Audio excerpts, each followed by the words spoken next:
"Dude, check out that fake leg. Think he bought it at a Halloween store?" The mocking laughter echoed across the campus courtyard as a group of college students snickered behind their hands, making no effort to lower their voices.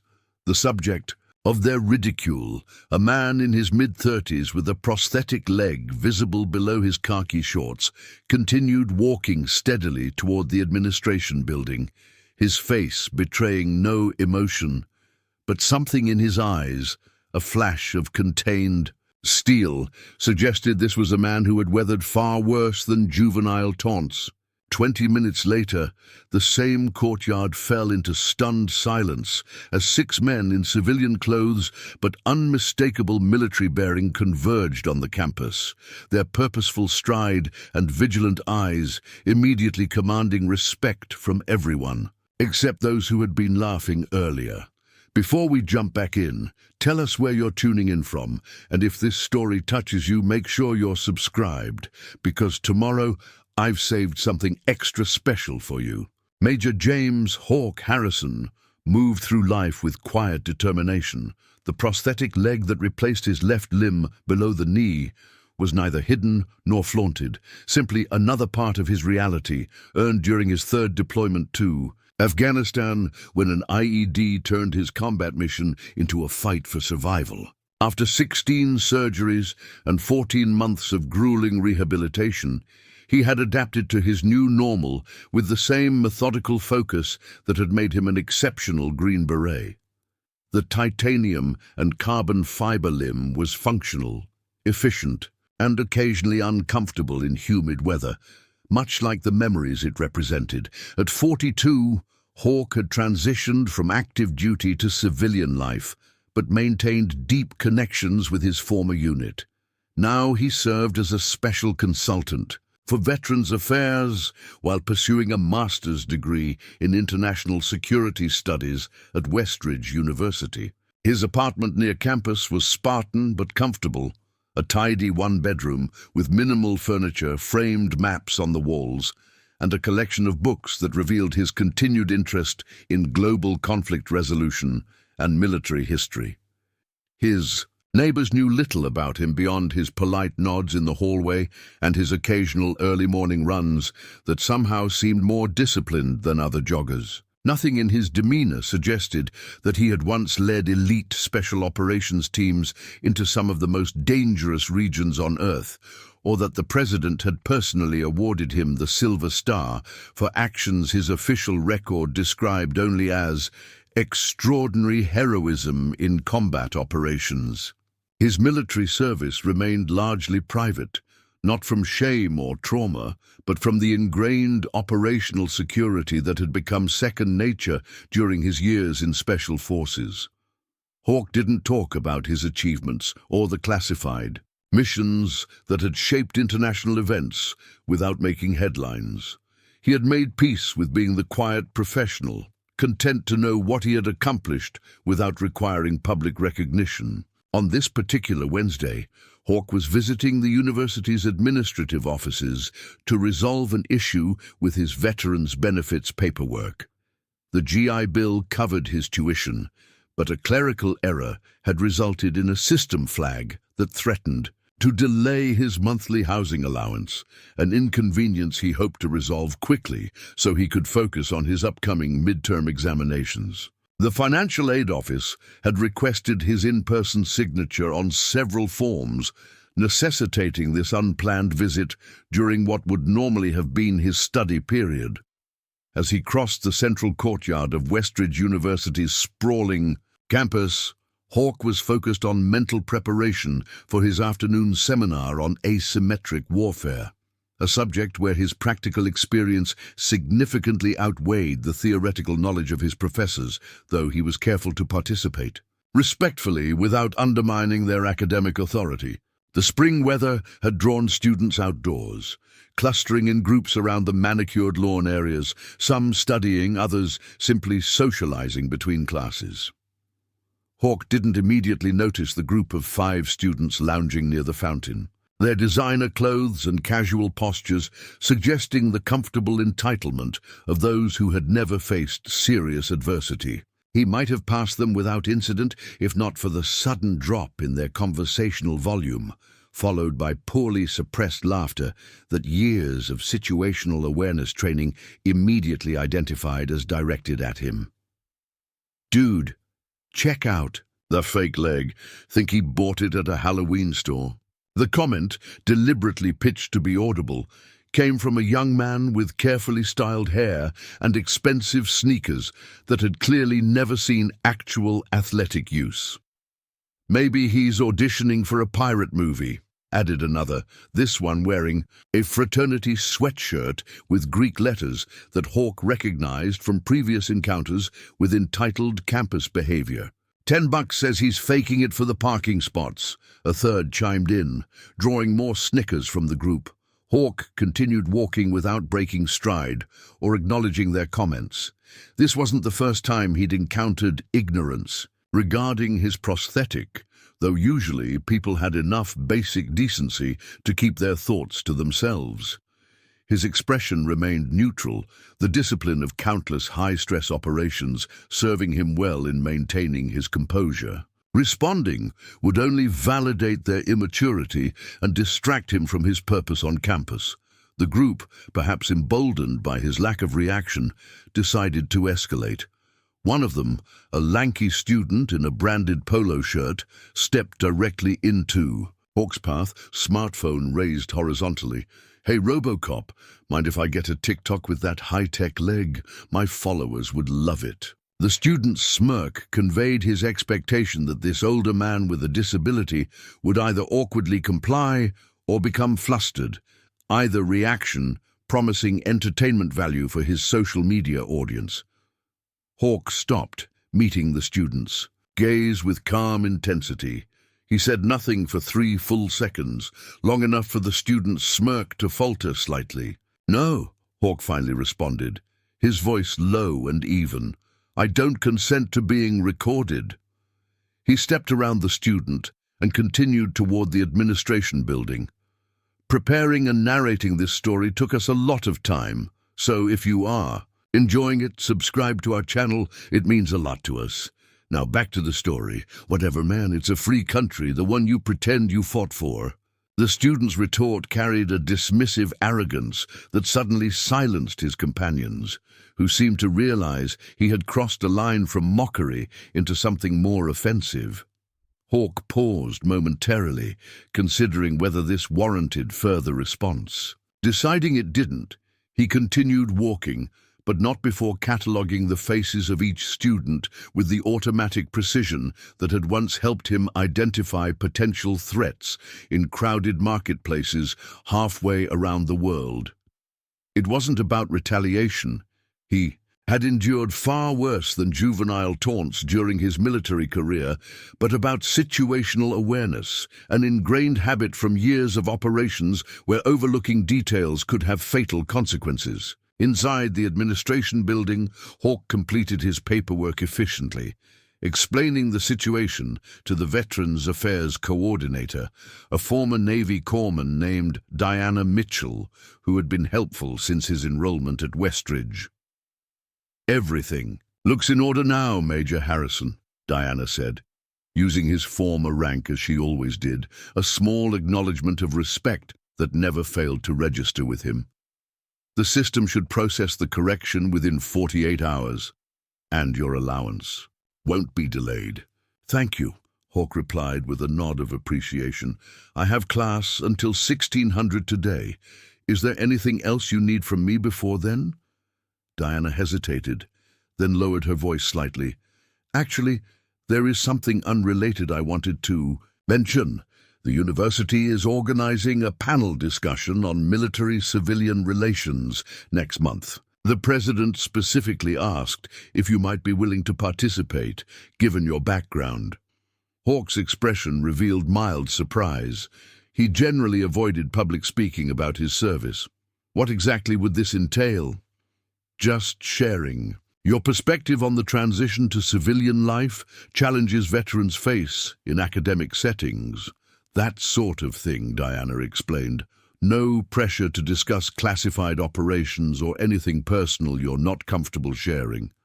Hawk considered the request. His instinct was to decline, but he also recognized the potential value in helping bridge the growing divide between military and civilian understanding, particularly on a campus where incidents like the one he'd just experienced weren't uncommon. "I'll think about it," he finally responded. "Could you email me the details?" Diana nodded, clearly pleased he hadn't immediately refused. "Absolutely. I think your voice would add significant value to the conversation." As Hawk gathered his paperwork, his phone vibrated with a text message notification. He glanced at the screen, seeing a message from Captain Marcus Rivera, one of his former team members who now taught at the Special Forces qualification course at Fort Bragg. The text was uncharacteristically urgent. "In town with the guys for Coleman's retirement. Ceremony. Need to see you ASAP. Where are you?" Hawk texted back his location, slightly puzzled by the tone, but assuming it related to the retirement ceremony for Colonel Coleman, their former commanding officer, scheduled for the following day at the nearby military installation. He hadn't expected Rivera and the others to arrive until tomorrow morning. Leaving the administration building, Hawk decided to cut through the courtyard again, the most direct route to his next class. As he approached the central area, he noticed the same group of students still lounging by the fountain, now joined by several others. The student who had attempted to film him was holding court, apparently recounting their earlier interaction with embellishments that had his audience laughing appreciatively. Hawk altered his path slightly to avoid unnecessary confrontation, but it was too late. He had been spotted. "Hey, look who's back! It's Lieutenant Dan!" The reference to the fictional amputee character from Forrest Gump drew fresh laughter from the expanded group. Hawk continued walking, maintaining his composure. He had faced down warlords and terrorists. College students with underdeveloped frontal lobes hardly registered as a meaningful threat. Still, something about their casual cruelty toward an injury, sustained in service, rankled in a way that surprised him, not for his own sake, but for what it represented about the disconnect between those who served and the society they protected. The student with the smartphone, apparently disappointed by Hawk's continued refusal to engage, decided on a more direct approach. He jogged ahead, deliberately positioning himself in Hawk's path again, this time with his phone already recording. "So, dude, serious question. Did you lose the leg in a real war, or was it like a training accident? My cousin's in ROTC and says most military guys never see actual combat." The question was loaded with ignorance and disrespect, designed to provoke a reaction. Several students watching began to look uncomfortable, recognizing the line being crossed, but said nothing to intervene. Hawk stopped, his patience reaching its limit not from anger but from a calculated decision that this teaching moment might have value. His voice remained measured, carrying the natural authority developed through years of command.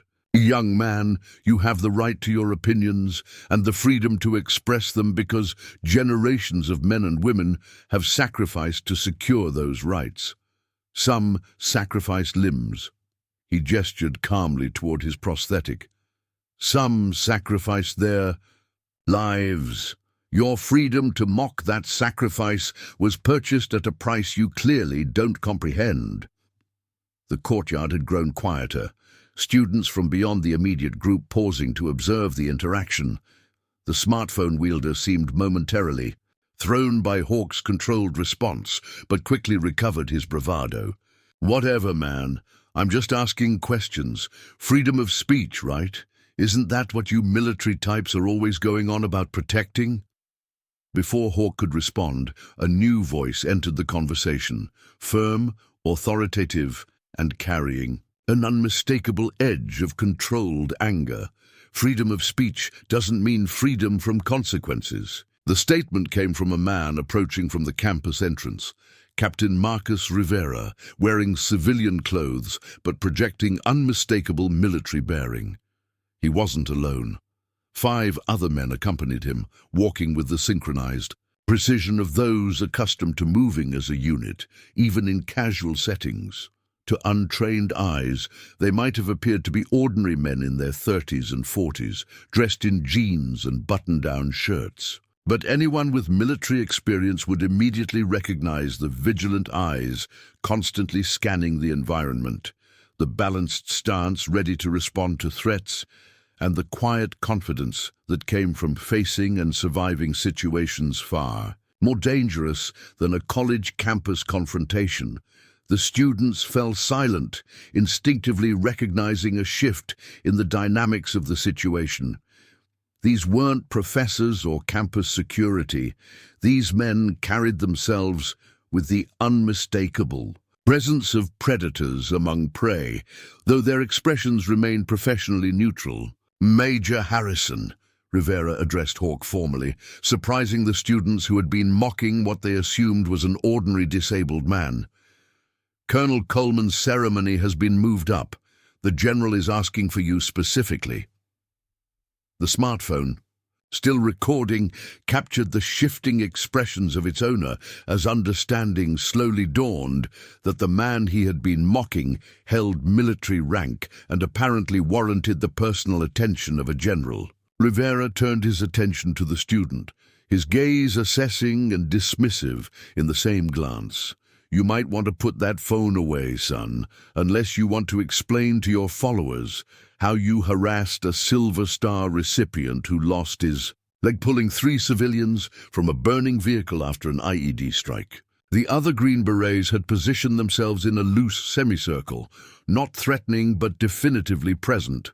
One of them, Master Sergeant Jackson, spoke quietly but clearly enough for the nearby students to hear. "That's the thing about Special Forces, man. We notice when one of our brothers is being disrespected, and we show up." The smartphone was lowered slowly, its owner's face now flushed with the dawning realization of his miscalculation. The other students in his group began to edge away, suddenly eager to disassociate themselves from the situation. Hawk exchanged quick handshakes with his former teammates, the camaraderie of shared experience evident in their brief greetings.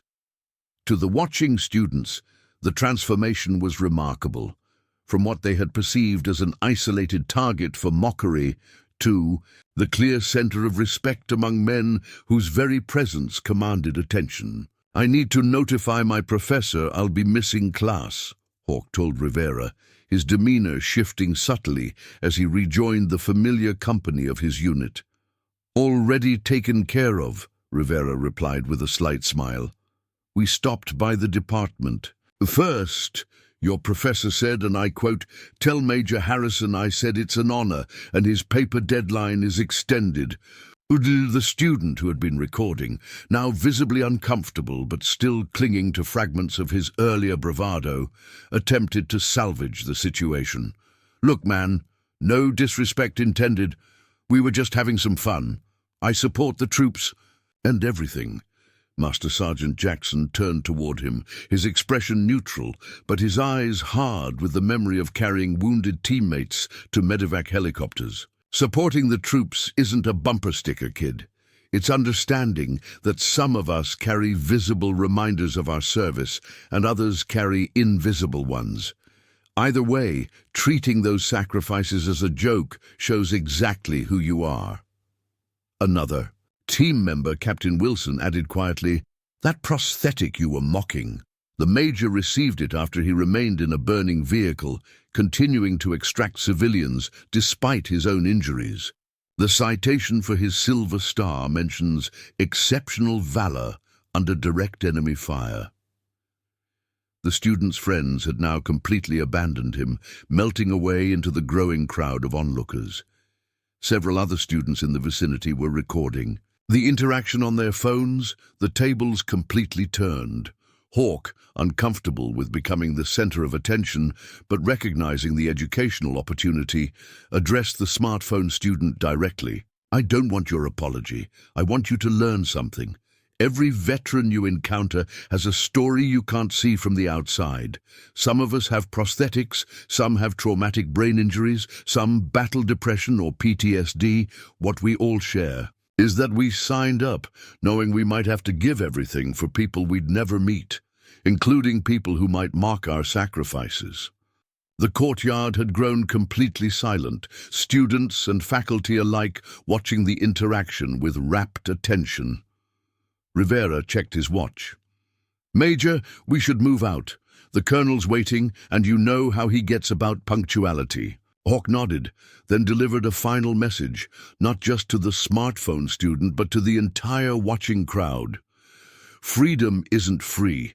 It's maintained by people willing to give up their own comfort, safety, and sometimes parts of themselves so that others can enjoy liberties they take for granted. Remember that the next time you're tempted to mock someone's scars, they might be the price that person paid for your right to be thoughtless. As Hawk turned to leave with his unit, a spontaneous reaction spread through the courtyard. It began with a single student, a young woman standing near the administration building entrance, who set down her books and began to applaud. The sound was quickly joined by others, spreading across the space until nearly everyone present was applauding, some even standing at attention in a show of respect that clearly made Hawk somewhat uncomfortable. The smartphone student stood alone, his recording device now lowered completely, his face a study in conflicting emotions, embarrassment, shame, and perhaps the first glimmer of understanding about the reality of service and sacrifice that his privileged life had never required him to confront. As the Green Berets moved toward the campus exit, walking with the synchronized rhythm of men accustomed to moving as a unit, Hawk maintained his characteristic stoicism. But those who knew him well might have detected the slight straightening of his shoulders, the barely perceptible lift of his chin, subtle indicators of what it meant to be once again surrounded by the brothers who had seen him at his best, and, worst, who understood without explanation the weight of the prosthetic limb and the honor with which he carried it. Later that evening, videos of the incident would spread across social media, garnering millions of views and thousands of supportive comments. Veterans groups would share it as an example of dignity in the face of disrespect. Military families would use it to explain to their children why some sacrifices deserve reverence rather than ridicule. And on countless college campuses, conversations would begin about the gap in understanding between those who serve and those who benefit from that service without comprehending its cost. But in that moment, what mattered to Hawk wasn't the public vindication or the humbling of an arrogant student. What mattered was the reminder that despite his transition to civilian life, despite the paperwork and prosthetic and daily challenges of rebuilding a life beyond uniform, he remained part of something profound, a brotherhood forged in circumstances most civilians could never understand, bound by sacrifices that words alone could never fully capture. As they reached the parking lot, Rivera clapped a hand on Hawk's shoulder. "Colonel's retirement ceremony isn't actually until tomorrow, you know. We just figured you might appreciate some company after what was happening back there." "You were watching?" Hawk asked, surprised. Jackson grinned. "We got to campus about 15 minutes ago. Saw the whole thing going down. Rivera here wanted to intervene immediately, but Wilson suggested we wait to see if you needed the backup." "I had it handled," Hawk said with the hint of a smile. "Never doubted it," Rivera replied. "But some lessons hit harder when delivered by a full team, don't they?" Hawk nodded, a rare full smile crossing his features. "I appreciate it, though I think you all enjoyed the theatrics a little too much." "Guilty as charged," Wilson admitted. "But seriously, Hawk, seeing punks like that mock what you sacrificed, it gets to all of us. Your leg isn't just your story, it's part of our story too."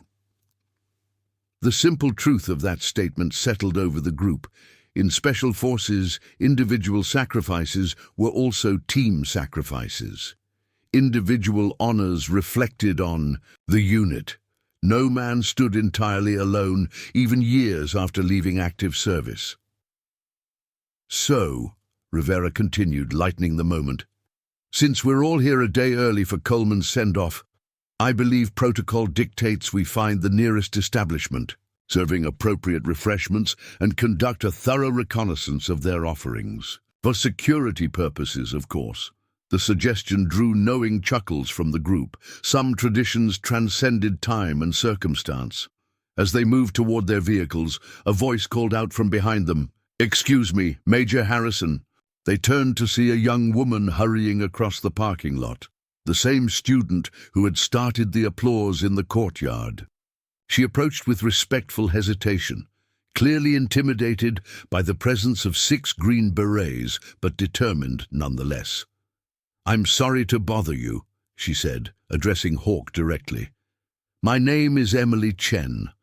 I'm the president of the Student Veterans Association here at Westridge. We've been trying to increase awareness about veterans' issues on campus, but it's been challenging." She gestured vaguely back toward the courtyard. "What happened back there? It's not uncommon, unfortunately."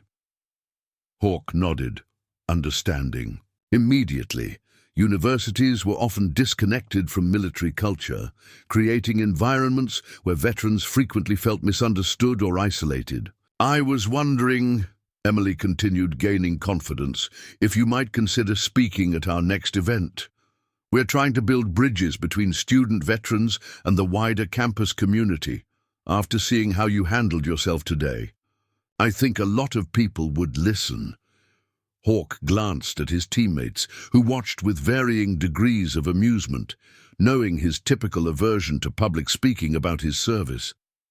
"I'll think about it," he replied, the same response he had given Diana earlier, but this time with a subtle difference in tone that suggested greater openness to the possibility. Emily smiled, recognizing that she hadn't received an outright refusal. "Thank you, sir. That's all we can ask." She handed him a business card with the SVA logo. "Our contact information is here, whenever you decide." After she departed, Rivera raised an eyebrow. The mighty Hawk, considering a public speaking engagement. The world truly is full of surprises. Hawk pocketed the card, his expression thoughtful. Maybe it's time to stop being quite so quiet a professional. Some stories might need telling after all. The group moved toward their vehicles, united in purpose, as they had been on countless missions in distant lands. They carried different scars, some visible like Hawk's prosthetic leg, others hidden beneath civilian clothes, and carefully maintained composure. But they moved forward together, still a team despite the years and miles that had separated them, still brothers who understood that some bonds transcend time and circumstance, forged in moments that defined not just who they were, but who they would always be to each other. And in that solidarity lay a truth more powerful than any mockery could diminish, that the greatest honor is not found in public acclaim or social media validation, but in the quiet knowledge of sacrifice freely given, duty faithfully executed, and brotherhood that stands ready to appear, unwavering and unannounced, exactly when needed most. The news of what happened in the courtyard spread across Westridge University with the viral efficiency that only social media could facilitate. By evening, multiple videos of the encounter had been uploaded from different angles, each accumulating thousands of views and comments.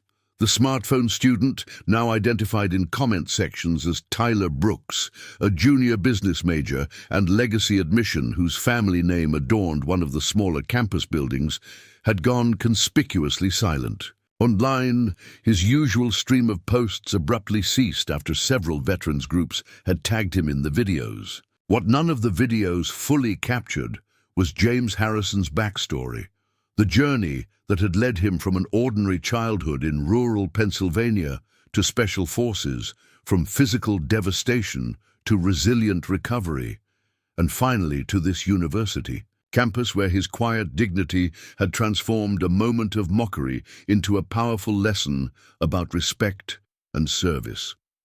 Hawk, as he was known to those who served with him, had never sought the spotlight. His natural inclination toward privacy had only deepened during his years in Special Forces, where operational security meant keeping a low profile even among family and friends. Discretion became second nature, modesty a professional requirement rather than just a personal virtue. The men who accomplished the most said the least. That was an unwritten code he had internalized long before his first deployment. His small apartment reflected this understated approach to life. The living room contained a comfortable but utilitarian sofa, a coffee table stacked with textbooks and academic journals, and a modest television that remained off more often than on. The walls held only a few carefully chosen items: a framed map of Afghanistan with certain regions marked in ways meaningful only to him, a shadow box containing his silver star and purple heart that he kept displayed not out of vanity but as a daily reminder of both cost and purpose, and a single photograph of his full Special Forces team taken before the mission that had cost him his leg. What the apartment didn't display were the numerous other commendations he had earned throughout his career, the letters of appreciation from foreign governments whose citizens he had helped rescue during natural disasters, or any hint of the classified operations that had taken him to over 30 countries. Those memories lived in secured official records and in the bond he shared with the men who had served alongside him. In the kitchen, Hawk prepared coffee, while his former teammates settled in his living room, their easy familiarity a testament to years of shared hardship and trust. They had arrived at his apartment after dinner at a local steakhouse, continuing conversations that flowed with the effortless rhythm of men who had once communicated life or death information with nothing more than subtle hand gestures and knowing glances. "Your university videos are up to 3 million views," Captain Wilson announced, scrolling through his phone. "The comments are pretty interesting. Lot of veterans weighing in." Master Sergeant Jackson, the oldest of the group at 47 and the most experienced with 8 deployments behind him, snorted. 3 million people watching Tyler the Terrible get schooled. Still not enough." "It's not about him," Hawkeye said, carrying a tray of coffee mugs into the living room. "Never was." "Maybe it should be," Rivera countered, accepting a mug with a nod of thanks. "Some people only learn when they become the cautionary tale." The conversation shifted to preparations for Colonel Coleman's retirement ceremony, the ERSC. Next day, a more comfortable topic than Hawk's unexpected social media fame. Coleman had been their battalion commander during some of their most challenging deployments, a leader whose unflinching integrity and tactical brilliance had earned their enduring respect. His retirement after 30 years of service marked the end of an era for many of them. Coleman asked specifically if you'd say a few words tomorrow. Rivera mentioned casually, though the glance he exchanged with Wilson suggested this wasn't an impromptu request. Hawk raised an eyebrow. "You know, public speaking isn't my thing." "Which is exactly why he asked," Jackson replied. "Said something about how the quiet ones usually have the most worth hearing." Before Hawk could respond, his phone buzzed with an incoming call. The screen displayed Diana Mitchell, Veterans Affairs. Unusual for this time of evening. He excused himself to answer. "Major Harrison, I'm so sorry to call after hours," Diana began, her voice tight with controlled urgency. "I just left an emergency meeting with the university president and PR team. The videos from today, they've gone beyond just campus. National. Veterans organizations are commenting, alumni are calling. It's becoming significant." Hawk closed his eyes briefly, already anticipating where this was heading. "What do they want from me?" "The president would like to meet with you first thing tomorrow to discuss a formal university response. There's also been outreach from local media requesting interviews." "I have prior commitments tomorrow, a military retirement ceremony I can't miss." "I understand," Diana said quickly, "but this is becoming a teachable moment the university needs to address properly. The president specifically mentioned you've been recommended for the panel next month on military-civilian relations. He'd like to accelerate that, perhaps expand it into a larger event." Hawke considered his options. His instinct was to decline all publicity, to let the incident fade naturally from the relentless cycle of social media attention. But something Rivera had said earlier resonated. Maybe some lessons needed to be highlighted rather than minimized, not for his personal vindication, but for the broader message about respect for veterans and the sacrifices they carried, both visible and invisible. "I'll meet with him briefly before I leave for the ceremony," Hawke conceded. "No 700 works for me if it works for him." After ending the call, he returned to the living room where his teammates waited with barely concealed curiosity. "University, damage control," he explained briefly. "The videos have attracted more attention than they expected." "Good," Jackson said firmly. "Maybe some administrator who's been sitting on budget requests for the Veterans Center will suddenly find the money." "Speaking of money," Wilson interjected, redirecting the conversation, "did you hear about Mendez? Started a security consulting firm last year. Already has contracts with 3 Fortune 500 companies.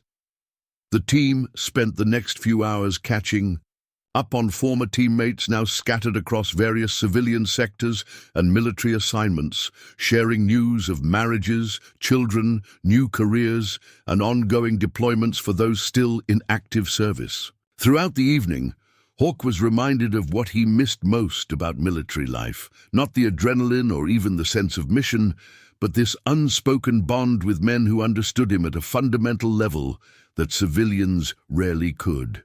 By midnight, the gathering wound down as the team members departed for their hotel, plans confirmed for meeting before Coleman's ceremony the following afternoon. Rivera, the last to leave, paused at the door. "That kid today with the phone," he said, his expression uncharacteristically serious. "The way he looked at your prosthetic, like it was a punchline instead of a Purple Heart. That's the civilian-military divide right there, not just ignorance, indifference." Hawke nodded, understanding exactly what his former team leader meant. "Less than 1% of Americans serve," Rivera continued. "Most civilians will never personally know the cost. Someone needs to tell them, Hawke. Someone they might actually listen to." After Rivera left, Hawke stood at his window for a long while, watching the quiet street below and considering his former captain's words. Throughout his career, he had let his actions speak rather than his voice. The quiet professional ethos had served him well in special operations, where anonymity was both tactical advantage and philosophical approach. But in civilian life, perhaps that silence created a vacuum where misunderstanding flourished. His morning alarm seemed to sound almost immediately after he closed his eyes, though his watch confirmed he'd managed 4 hours of sleep, luxury by deployment standards. He showered and dressed with military efficiency, choosing a charcoal suit appropriate for both the university meeting and the retirement ceremony later. His prosthetic sometimes complicated dressing, but years of adaptation had created routines that now felt almost natural. The only indication of his injury to an observer would be his slightly altered gait, a minor asymmetry in his stride that became noticeable only during longer walks. The campus was unusually quiet at 6:45 a.m. as Hawke made his way to the administration building, where the university president, Dr. Lawrence Harrington, had requested to meet him. A few early joggers and students heading to breakfast nodded as he passed, some with the flicker of recognition that suggested they'd seen yesterday's videos. The president's office suite projected the expected academic prestige. Oak-paneled walls, glass-fronted bookcases filled with leather-bound volumes, and framed diplomas and awards, testifying to Harrington's scholarly achievements. The president himself, A tall man in his 60s, with silver hair and the polished articulation of someone accustomed to public speaking, greeted Hawke with evident relief. "Major Harrison, thank you for making time so early. I can't tell you how much I appreciate your willingness to meet under these circumstances." Also present were the university's public relations director, legal counsel, and Diana from Veterans Affairs, all seated around a conference table with tablets and notebooks at the ready. Their expressions conveyed the seriousness with which they viewed the situation, a potential public relations crisis requiring careful management. "I have about 30 minutes before I need to leave for a military commitment," Hawke stated directly, taking a seat at the table. "How can I help resolve this situation?" Dr. Harrington nodded, jumping straight to the point.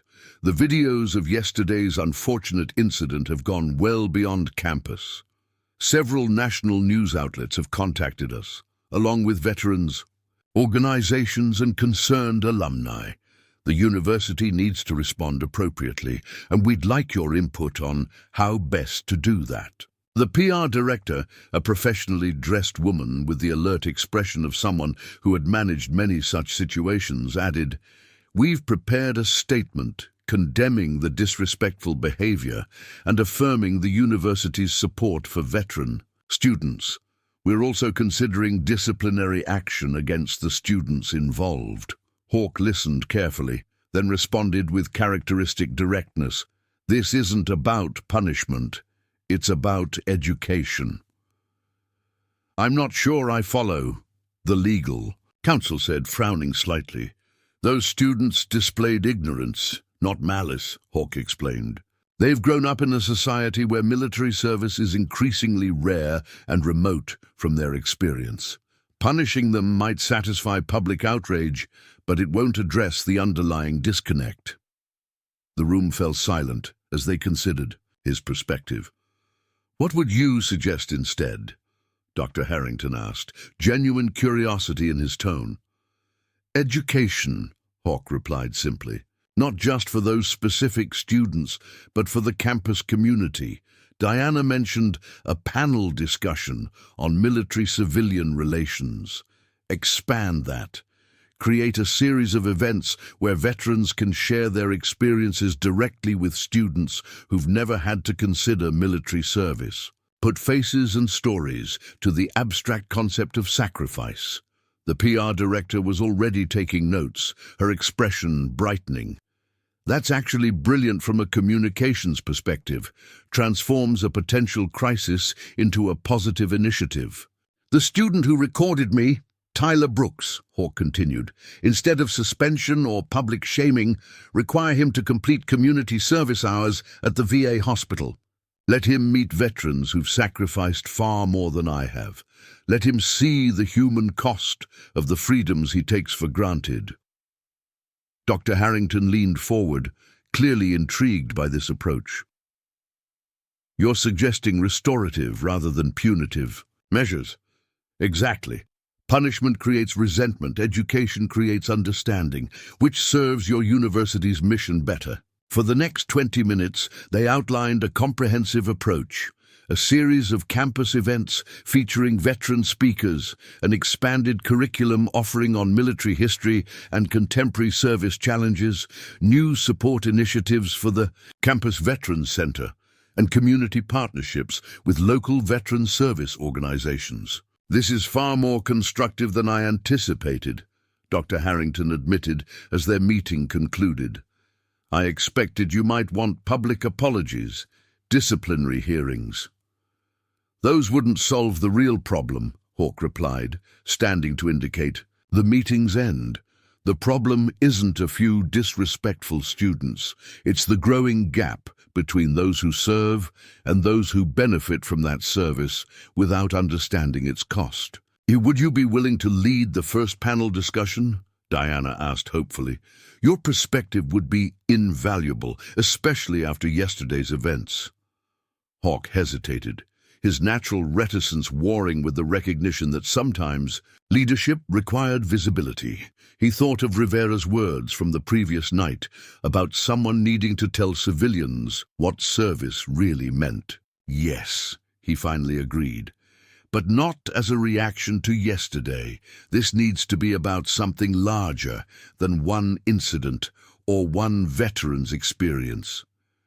As he left the administration building, Hawke felt a curious mix of apprehension and purpose. Public speaking about his service violated his long-held commitment to the quiet professional ethos. But perhaps that very commitment had contributed to the civilian-military divide he now sought to bridge. His phone buzzed with an incoming text. From Rivera, transport secured for 1300. Coleman added something special to ceremony program. Don't kill me, Hawke sighed, suspecting what the something special might involve, but responded with a simple acknowledgement. The morning sun had fully risen now, illuminating the campus, with golden light that transformed even the most ordinary buildings into something momentarily majestic. A few students hurried to early classes, some glancing at him with newfound recognition. Near the science building, he encountered Emily Chen, the Student Veterans Association president who had approached him the previous day. "Major Harrison, I was hoping I might see you," she called, jogging a few steps to catch up to him. "The videos, they've changed everything. My inbox is flooded with students wanting to attend our next meeting, professors offering to host events. Even the administration reached out about funding we've been requesting for months." "Good," Hawke replied, genuinely pleased for her organization's sudden good fortune, even if he was uncomfortable with his role in it. "I wanted to ask—" Emily began, but Hawke's attention had shifted to a figure sitting alone on a bench ahead of them, head bowed and shoulders slumped in unmistakable dejection. It was Tyler Brooks, the smartphone student, looking markedly different from his arrogant posture the previous day. His designer clothes had been replaced by a simple hoodie and jeans, his carefully styled hair disheveled as if he hadn't bothered with his usual grooming routine. Hawke made a quick decision. "Excuse me a moment," he told Emily, approaching the bench with measured steps. Tyler looked up at his approach, recognition and immediate shame flooding his features. He started to stand, perhaps to flee, but Hawke gestured for him to remain seated. "May I?" Hawke asked, indicating the empty space on the bench. Tyler nodded wordlessly, his earlier bravado entirely vanished. Hawke sat, allowing a moment of silence before speaking. "Rough night." Tyler exhaled shakily. "My social media's been destroyed. Death threats, people calling my parents' business, someone doxed my address. The University Judicial Board is meeting to discuss appropriate sanctions this afternoon." He looked up, his expression a mix of fear and genuine remorse. "I screwed up, I know that. I was trying to be funny for my followers, and I didn't think." "That's often how mistakes happen," Hawke observed neutrally. "Not thinking about the impact of our actions. I've never met anyone who—" Tyler gestured vaguely toward Hawke's prosthetic, struggling to find appropriate words. "Who served like that, who got hurt. In my family, we just don't. Nobody joins the military." The admission was telling, not an excuse for his behavior, but perhaps a partial explanation for his ignorance. In many privileged communities, military service had become increasingly abstract, something that happened to other people from other backgrounds. "I'm meeting with the university president this afternoon," Tyler continued, his voice unsteady. "I'll probably be suspended, maybe worse. My parents are furious. Everything's falling apart because I was stupid for 10 minutes. Hawke considered the young man carefully. His distress seemed genuine rather than merely self-pitying. There was an opportunity here that punishment alone would squander. "I just spoke with the administration," Hawke said. "I suggested an alternative to suspension." Tyler looked up, surprise momentarily overriding his misery. "Community service at the VA hospital, meeting veterans who've sacrificed limbs, eyesight, mental health, learning their stories, understanding what service actually means." You did that? For me? After what I did?" "Not for you," Hawk clarified. For the next veteran you encounter, for your future students or employees or children, so you'll understand enough to teach them what respect looks like. Tyler stared at him, genuine confusion in his expression. I don't get it. You should hate me. Everyone else does right now. Hate is exhausting and unproductive, Hawk replied simply. I'm more interested in turning ignorance into understanding. That serves a purpose. Emily, who had been watching from a respectful distance, approached cautiously. Tyler tensed visibly at her presence, perhaps expecting additional condemnation. Tyler Brooks, meet Emily Chen, Hawk introduced them. President of the Student Veterans Association. She's looking for volunteers to help with their upcoming events. Emily, quickly grasping Hawk's intention, extended her hand. We could use someone with social media skills to help spread the word about veteran perspectives on campus. The simple gesture, offering redemption through contribution rather than just punishment, visibly impacted Tyler. He took her hand, hesitantly, as if expecting a trick.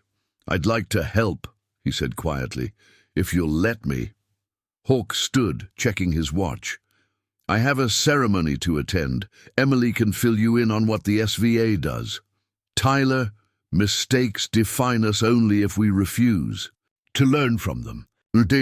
As he walked away, Hawk heard Emily already explaining their organization's mission to Tyler, whose responses suggested cautious but genuine interest. The encounter reinforced his conviction that education would accomplish what punishment could, not creating allies rather than resentful adversaries. Returning to his apartment to collect his formal uniform for the retirement ceremony, Hawk found his former teammates waiting in the parking lot, Rivera leaning against a sleek black SUV. Transportation secured as promised, Rivera announced with a grin. And don't worry, we scheduled enough time for you to change before the ceremony. Change into what? Hawk asked suspiciously. Your Class A uniform, of course, Wilson replied. Coleman specifically requested all current and former team members in formal dress. Said it was his last official order. Hawk hadn't worn his full dress uniform since his own retirement ceremony.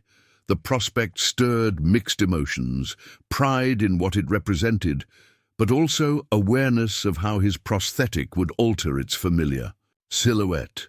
The leg, he began, will be wearing the same uniform pants as the rest of you, Jackson interrupted firmly.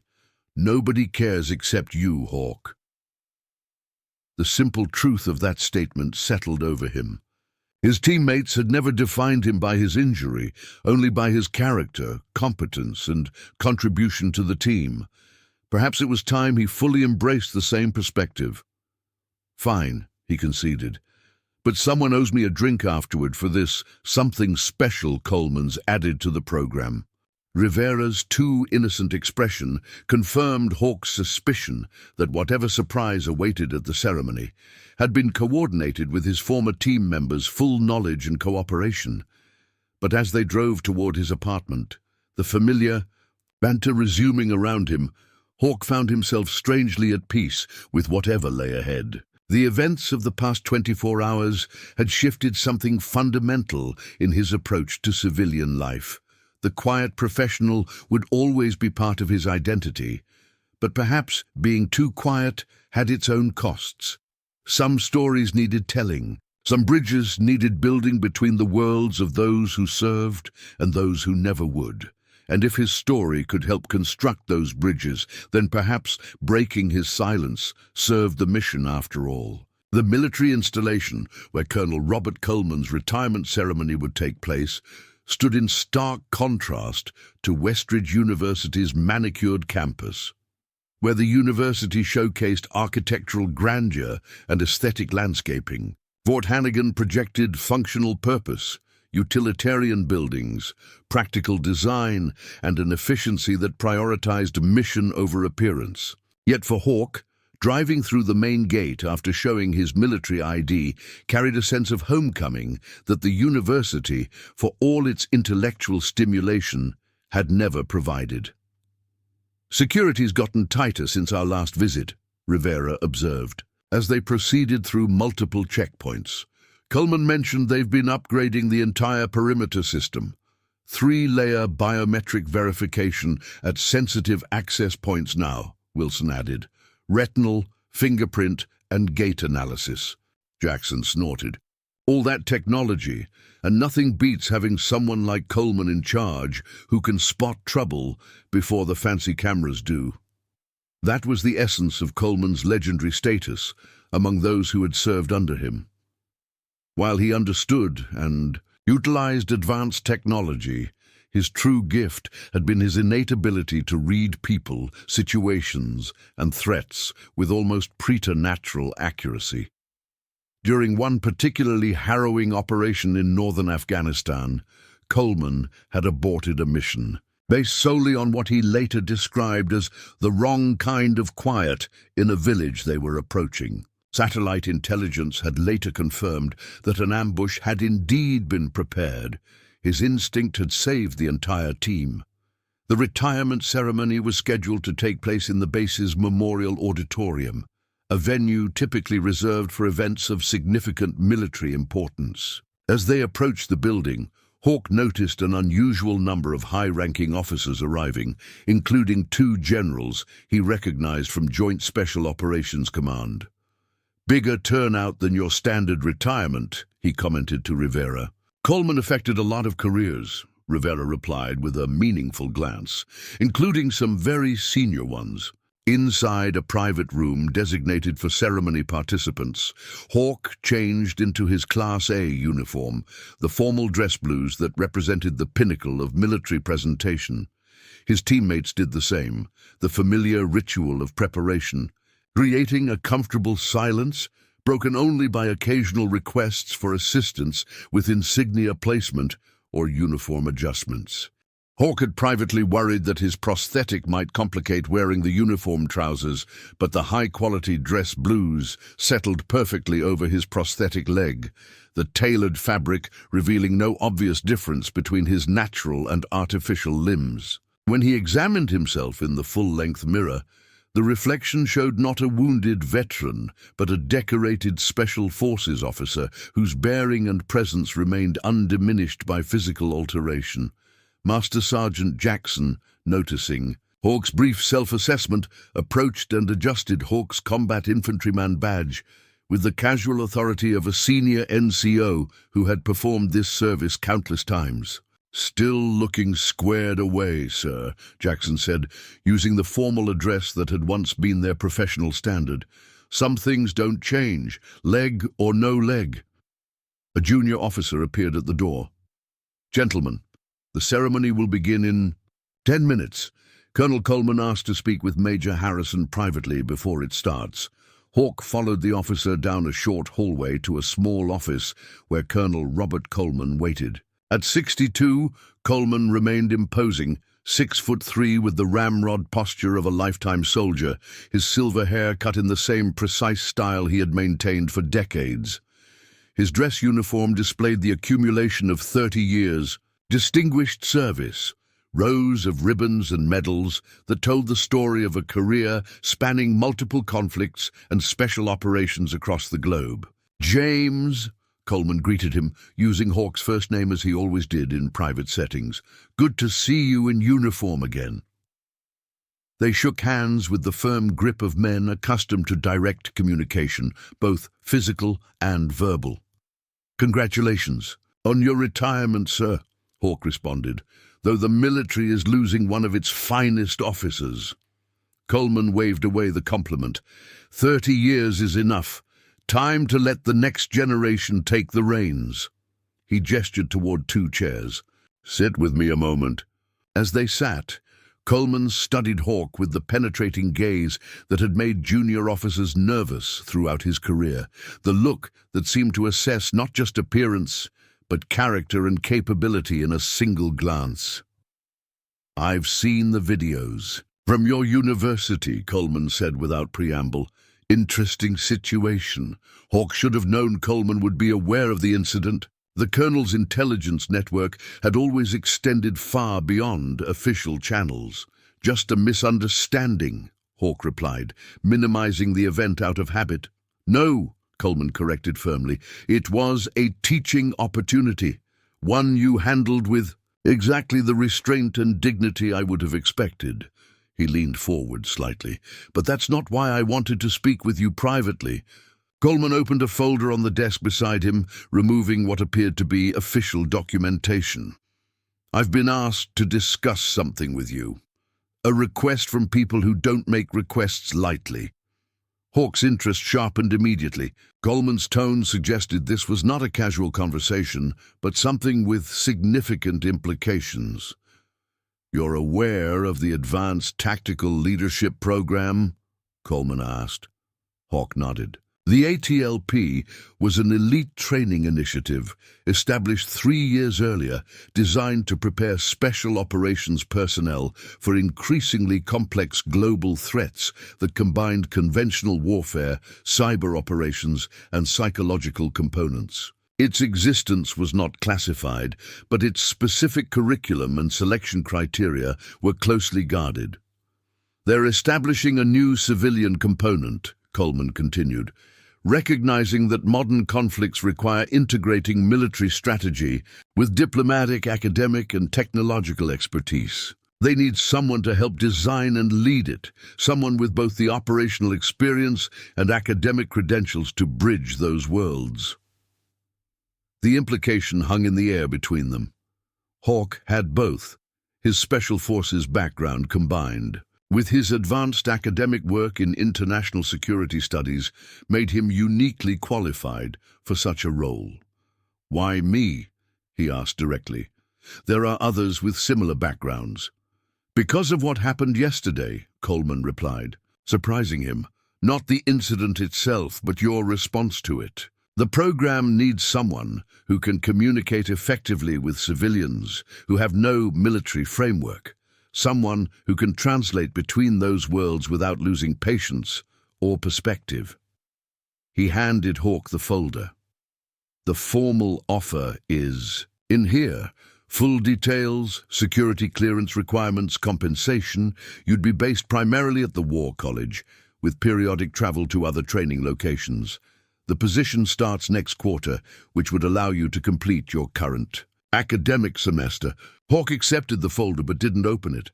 I need time to consider this. Of course, Coleman agreed, but not too much time. They need an answer within the week. He stood, indicating their private conversation was concluding. Now, I believe we have a retirement ceremony to attend, and I've taken the liberty of making a small addition to the program. That enigmatic statement, echoing Rivera's earlier warning about something special, left Hawke with renewed suspicion as they walked together toward the auditorium's main entrance. The folder felt weighty in his hands, representing not just a job offer, but a potential return to meaningful service, in a capacity that might utilize both his military experience and academic knowledge. The auditorium had filled nearly to capacity with military personnel in formal dress, family members, and distinguished civilian guests. Hawke took his assigned seat in the front row alongside his former teammates, all of them presenting the impeccable appearance expected of special operations personnel at formal functions. The ceremony began with traditional military precision, presentation of colors, national anthem, invocation by the base chaplain. The commanding general spoke about Coleman's distinguished career in broad terms, appropriate for the mixed audience, of cleared and uncleared attendees, highlighting achievements while necessarily omitting the classified operations that constituted much of Coleman's most significant work. As the ceremony progressed, Hawke found himself reflecting on his own military journey and the paths that had led him to this moment. The weight of the folder Coleman had given him rested in his mind, a potential new direction that would return him to the world of national security while utilizing his academic training. The commanding general concluded his remarks and introduced Coleman for his retirement address. The colonel approached the podium with characteristic confident strides, his presence immediately commanding the attention of everyone present. 30 years ago, Coleman began, his voice carrying easily through the auditorium, I took an oath to support and defend the Constitution against all enemies, foreign and domestic. Today, I reaffirm that oath even as I transition to civilian life, because the commitment to service doesn't end when the uniform comes off. He spoke briefly about the evolution of warfare during his 3 decades of service, from conventional Cold War scenarios to the complex counter-terrorism and asymmetric conflicts that had defined the later years of his career. Throughout, he emphasized the constant, amid changing tactics and technologies, the quality of the men and women who served. The greatest privilege of my career, Coleman continued, has been leading soldiers who embody the highest ideals of duty, honor, and courage. Today, I'd like to recognize one such individual whose actions exemplify these qualities not just in combat, but in the challenging transition to civilian life. Hawke felt a sudden tension in his shoulders as he realized where Coleman's remarks were heading. Major James Harrison, Coleman said, turning toward him, would you please join me at the podium? A murmur rippled through the audience as Hawke rose and moved with measured steps to stand beside Coleman. He maintained his composed expression despite his surprise and discomfort with being singled out. Many of you know Major Harrison's official record, Coleman addressed the audience. Silver Star recipient, Purple Heart, multiple combat deployments with Special Forces. What most don't know are the specific circumstances that earned him these distinctions, as they remain classified. What I can share, with recently granted permission, is this. Coleman turned slightly toward Hawke. During an operation in Afghanistan's Korengal Valley, Major Harrison's team came under intense enemy fire while evacuating local civilians from a compromised position.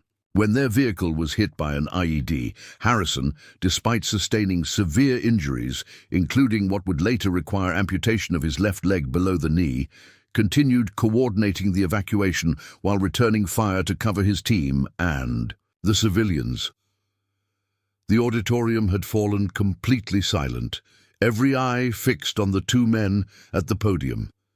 He remained in the damaged vehicle, using it as a firing position to protect the evacuation route until every civilian and team member had reached safety. Only then did he allow himself to be evacuated, by which time he had lost so much blood that field medics initially declared him unlikely to survive transport. Coleman paused, allowing the weight of the account to settle over the audience. I share this not to embarrass Major Harrison, who has always preferred to let his actions speak rather than receive public recognition, but because his story continues beyond that battlefield. After 16 surgeries and 14 months of rehabilitation, he not only recovered but embraced new challenges, pursuing advanced education, mentoring other wounded warriors, and most recently, as some of you may have seen in widely circulated videos, demonstrating the same steady courage in the face of disrespect that he once showed under enemy fire. Hawke stood at parade rest, his expression revealing nothing of his inner discomfort with this public recounting of what he considered simply doing his duty. Coleman turned to face him directly. James, your transition from warrior to scholar, while maintaining the core values of service, exemplifies what we hope all our veterans can achieve. You've shown that the qualities that make exceptional soldiers, resilience, integrity, selfless service, remain powerful forces for good in civilian life. From within his uniform jacket, Coleman produced a small box. The Secretary of the Army has authorized me to present you with the Distinguished Civilian Service Medal in recognition of your ongoing contributions to national security through your academic work and veteran advocacy. Loy, the unexpected award, the highest civilian recognition the Army could bestow on someone no longer in active service, momentarily broke through Hawke's composed exterior. His surprise was visible as Coleman opened the box to reveal the medal. "This recognition," Coleman continued, "reflects not just your past service in uniform, but your continued commitment to bridging the growing civilian-military divide through education and example." Indeed, as Coleman pinned the medal to Hawke's uniform, the auditorium erupted in applause, the military personnel present rising to their feet in a show of respect that quickly spread to the civilian attendees as well. The standing ovation continued as Coleman stepped back and rendered a formal salute to Hawke, who returned it with precision despite his emotional response to this unexpected honor. When the applause finally subsided, Coleman gestured for Hawke to speak. This hadn't been part of the planned program, and public speaking had never been Hawke's preference, but he recognized the moment required a response. He stepped to the microphone, scanning the audience briefly before beginning. "Thank you, Colonel Coleman, for this unexpected honor," he started, his voice steady despite his surprise. "But this recognition belongs equally to the men who served alongside me, those present today and those who never returned home."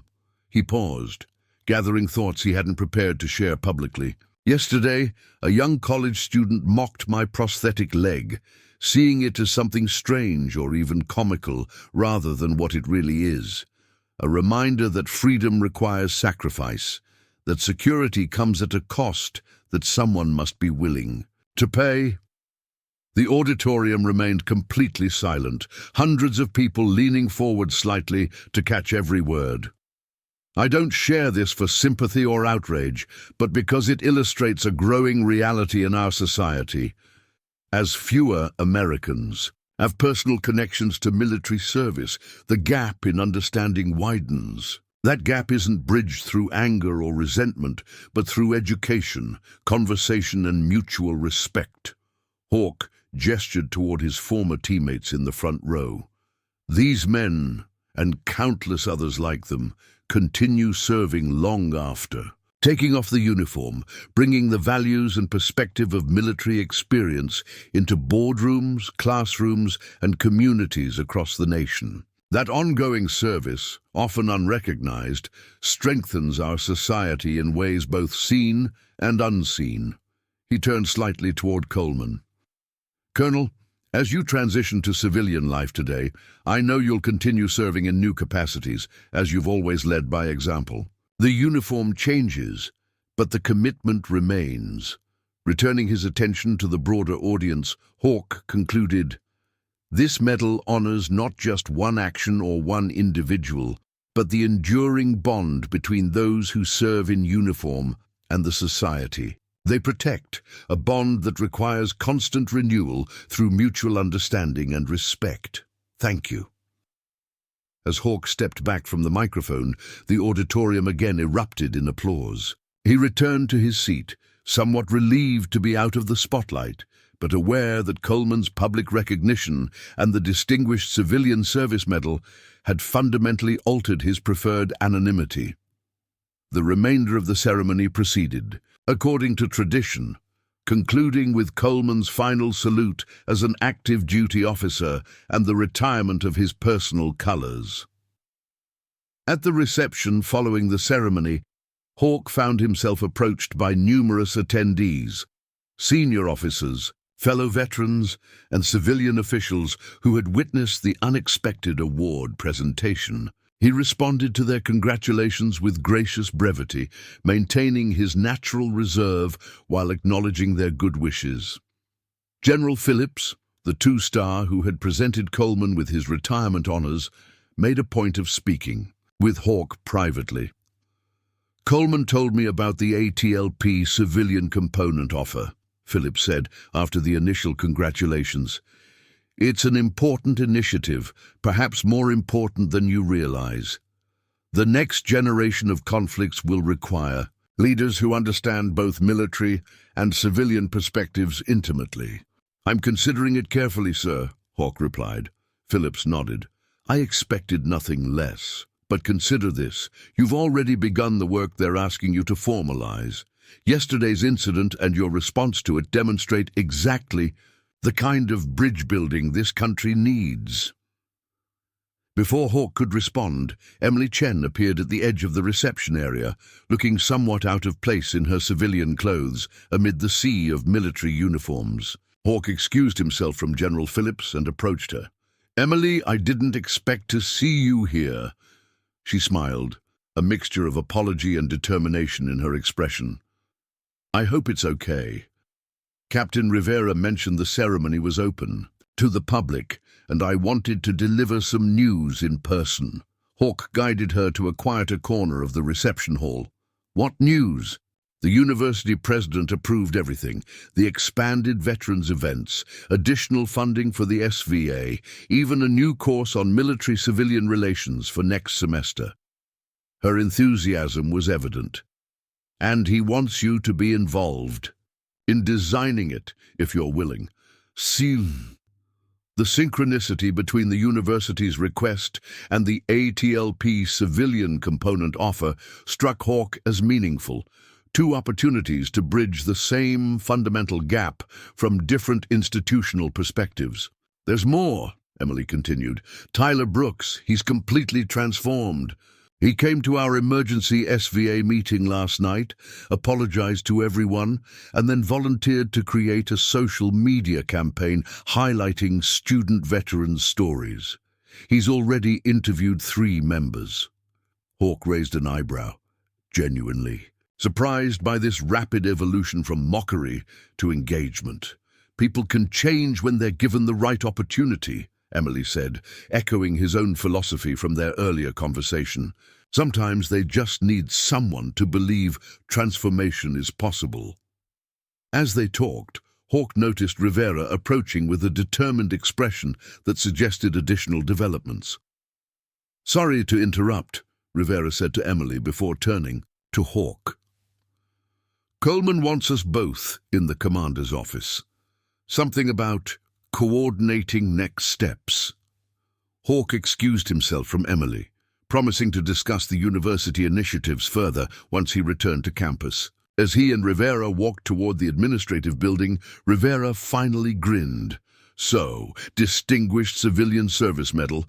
Not bad for a guy who claims to prefer staying out of the spotlight." "Coleman blindsided me," Hawke replied, though without genuine annoyance. "And I suspect you all knew about it." "Maybe," Rivera admitted, "but it wasn't just about recognition, Hawke. It was about visibility, making sure people understand that the transition to civilian life doesn't end a veteran's contribution to society." This perspective, that public recognition, served a purpose. Beyond personal acclaim, helped Hawke reconcile his discomfort with being singled out. If his story could inspire other veterans or educate civilians about the ongoing service of those who had worn the uniform, perhaps the visibility served a mission larger than his personal preference for privacy. They found Coleman in the brigade. Commander's office, already changed from his formal uniform into business attire that signaled his new civilian status. With him was a woman Hawke didn't recognize. Mid-40s, with the poised confidence of someone accustomed to operating in the high-level government circles. "Major Harrison, Captain Rivera," Coleman greeted them. "I'd like you to meet Dr. Eleanor Harmon, Director of the Advanced Tactical Leadership Program's new civilian component." Dr. Harmon extended her hand with a firm grip. "Major Harrison, your reputation precedes you. Both your military record and your recent handling of what could have been an inflammatory situation at Westridge University." Hawke shook her hand, immediately reassessing the situation. Dr. Harmon's presence suggested the ATLP position wasn't merely a potential opportunity, but a priority recruitment effort. "Please sit," Coleman indicated the chairs arranged in a small conversational grouping rather than across a formal desk. This positioning, creating equality rather than hierarchy, was typical of Coleman's leadership style, when genuine dialogue was the objective. "I'll be direct," Dr. Harmon began once they were seated. "The civilian component of ATLP isn't just an educational initiative. It's a strategic response to a growing national security concern, the widening gap between military and civilian sectors in our society." She outlined the challenge with precision, as military service became increasingly concentrated in specific geographic regions and demographic groups. The majority of Americans, especially those in positions of economic, political, and cultural influence, had fewer personal connections to those who served. This disconnect created vulnerabilities in everything from policy development to social cohesion. "The videos from your university incident crystallize something we've been tracking for years," Dr. Harmon continued. "Not just ignorance about military service, but indifference to the sacrifices it entails. That indifference affects national resilience, policy decisions, even recruitment for the next generation of service members." Rivera nodded his understanding. The kid with the smartphone doesn't just mock one veteran. He represents a mindset that can't comprehend why anyone would choose service over self-interest. "Exactly," Dr. Harmon confirmed. "And that mindset eventually influences which conflicts we engage in, how we support those who serve, and whether we properly prepare for future threats." She turned her focus directly to Hawk. "Major Harrison, we need someone who can develop a curriculum that brings civilian leaders, future policymakers, business executives, cultural influencers into direct dialogue with military expertise. Someone who understands both worlds and can translate between them effectively." Coleman added, "The folder I gave you contains the formal offer, but Dr. Harmon wanted to discuss the strategic importance personally." The weight of the opportunity settled over Hawk. This wasn't merely a job offer, but a chance to address systematically the very issue that yesterday's campus incident had highlighted, the growing divide between those who served and the society they protected. "I'd still need to complete my current academic commitments," Hawk said, his mind already processing how the various elements might align. "And there's a new veterans initiative at Westridge that I've agreed to support." "Those aren't obstacles," Dr. Harmon replied. "They're assets. Your academic work and campus involvement provide exactly the civilian-side credibility we need to complement your military expertise." As the discussion continued, the outlines of a coordinated approach emerged, one that would integrate Hawk's university commitments with the ATLP position, creating synergies rather than conflicts between the two roles. By the time they concluded, what had initially seemed like separate paths had converged into a coherent direction forward. Leaving the office later, Hawk and Rivera walked in companionable silence for several moments before Rivera spoke. "You're going to take it, aren't you?" Hawk nodded slowly. "It addresses something important, something larger than one person's preference for staying behind the scenes." Rivera clapped him on the shoulder, the quiet professional stepping into the spotlight for the right reasons. Coleman would approve. "Speaking of Coleman," Hawk said, changing the subject slightly, "his something special at the ceremony. You all knew about that medal presentation." Rivera grinned unapologetically. "Of course we did. Jackson almost blew the surprise twice, but seeing your face when Coleman pulled out that medal box, priceless." As they rejoined the reception, now winding down as guests began departing, Hawk found himself viewing the gathering through a new lens, not just as Coleman's retirement ceremony, but as a transition point in his own journey. The Distinguished Civilian Service Medal on his uniform represented not just past accomplishments, but future responsibilities. The ATLP position offered a way to serve again, addressing a different kind of threat to national security than he had faced on battlefields. Emily was waiting near the exit, talking animatedly with Master Sergeant Jackson, who appeared to be sharing some heavily edited version of their deployment experiences that still had her completely engaged. She looked up as Hawk approached. "Major Harrison, Sergeant Jackson was just telling me about your team's humanitarian mission after the earthquake in Nepal. It's exactly the kind of story our campus needs to hear." Jackson had the good grace to look slightly abashed at having become an impromptu storyteller. But Hawk recognized the value in such exchanges, the human connections that could bridge, understanding far more effectively than abstract discussions about military service. "Emily," Hawk said, making a decision, "about that panel discussion the university president mentioned. I think we should expand it, bring in multiple perspectives, not just mine. Veterans from different eras, different branches, different types of service." Her eyes lit up with enthusiasm. "That would be amazing. A real conversation, not just a presentation." "And Tyler Brooks," Hawk added. "Make sure he's involved in the planning, not just the social media campaign, but the actual content development.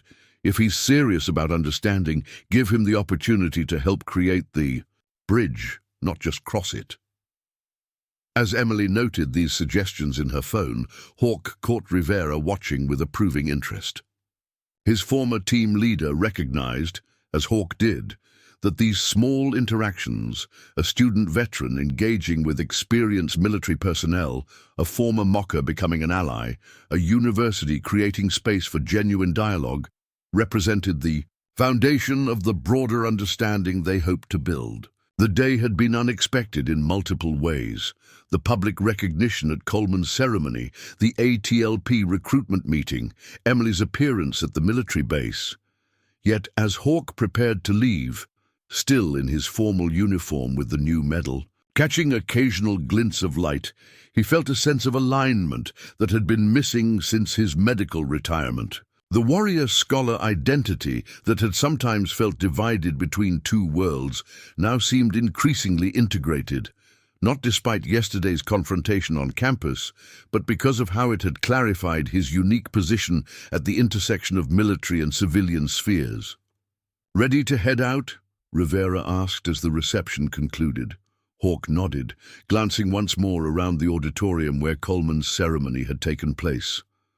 "Ready," he confirmed, both to the immediate question and to the larger challenge that lay ahead. As they walked toward the exit, Hawk's prosthetic leg maintained its steady rhythm alongside his natural stride, different components working in coordination toward a common purpose, much like the path he now prepared to follow. 6 weeks after Colonel Coleman's retirement ceremony, Westridge University's largest lecture hall reached capacity 30 minutes before the scheduled panel discussion on military service in civilian society, bridging the understanding gap. The unexpected level of interest had prompted the event organizers to arrange live streaming to 3 overflow rooms, where additional students, faculty, and community members gathered to participate remotely.